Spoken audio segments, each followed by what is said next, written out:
Hello everyone, আসসালামু আলাইকুম। ভাই আমি দিনাস কুকিং হোম থেকে সবাইকে অনেক স্বাগতম জানাচ্ছি।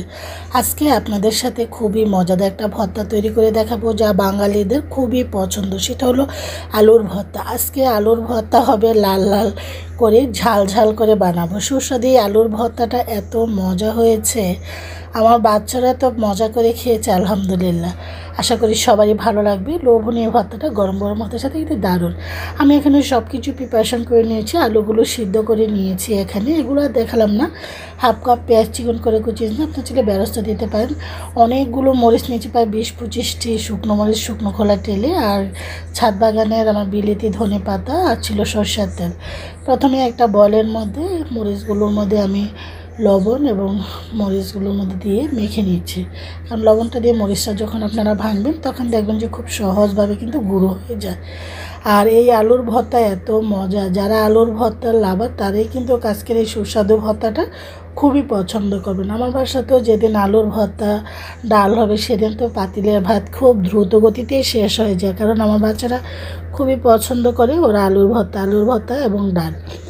সুস্বাদু এই ভর্তাটা এখন আমি মরিচ পেঁয়াজ সব ভালো করে মাখিয়ে নিয়েছি। দেখতে পাচ্ছেন আমি হাত দিয়ে এমনভাবে মাখাচ্ছি ভালো করে কিন্তু কষলিয়ে নিচ্ছি পেঁয়াজটাকে, যেন পেঁয়াজটা একদম নরম হয়ে যায়।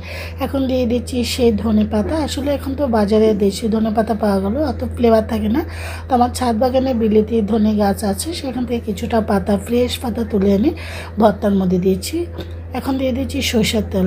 আলুর ভর্তার মধ্যে যদি সরষের তেলটা না হয় আলুর ভর্তা কিন্তু জমে না।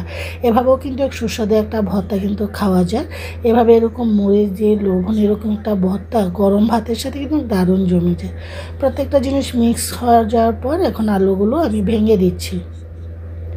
আপনারা আলুগুলো চাইলে কিন্তু তেলের মধ্যে ভেজে নিতে পারেন। আমি সিদ্ধ করে একবার গুছিয়ে নিয়েছি। এভাবে করে সবগুলো আলু ভেঙে নিচ্ছি।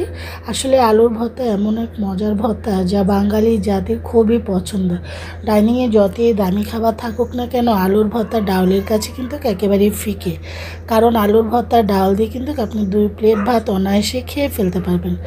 তো আমার কিন্তু আস্তে আস্তে ভর্তাটা হয়ে আসছে। আমি এত ঝাল দিয়েছি ভর্তাটা, আসলে আলুর ভর্তা জানি না যে যেরকম ঝাল খাবেন সেরকমভাবে বানাবেন। তবে আমি আলুর ভর্তা বানাই কিন্তু একটু ঝাল ঝাল করে, বাচ্চারাও কিন্তু এই ঝালটা খেতে পারে সেভাবে বানাই। তো সরষের তেলটা একটু কম হয়েছে। আলুর ভর্তাতে আবার তেলটা যদি কম হয় ভালো লাগে না খেতে, ফ্লেভারটা এবং স্বাদটা কিন্তু সেরকম পারফেক্টলি আসে না। তাই আবারও প্রায় আমি 2 টেবিল চামচের মতো সরষের তেল দিয়ে দিয়েছি।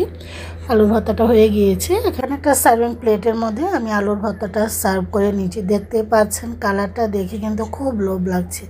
যারা আলুর ভর্তার লাভার তারা অবশ্যই আমার আজকের এই লোভনীয় ঝাল ঝাল লাল লাল করে আলুর ভর্তাটা খুবই পছন্দ করবে। আমি উপরে একটু ধনেপাতা গার্নিশ করে দিচ্ছি। আশা করি সবাই ভালো লাগবে। সবাই ভালো থাকেন। আল্লাহ হাফিজ।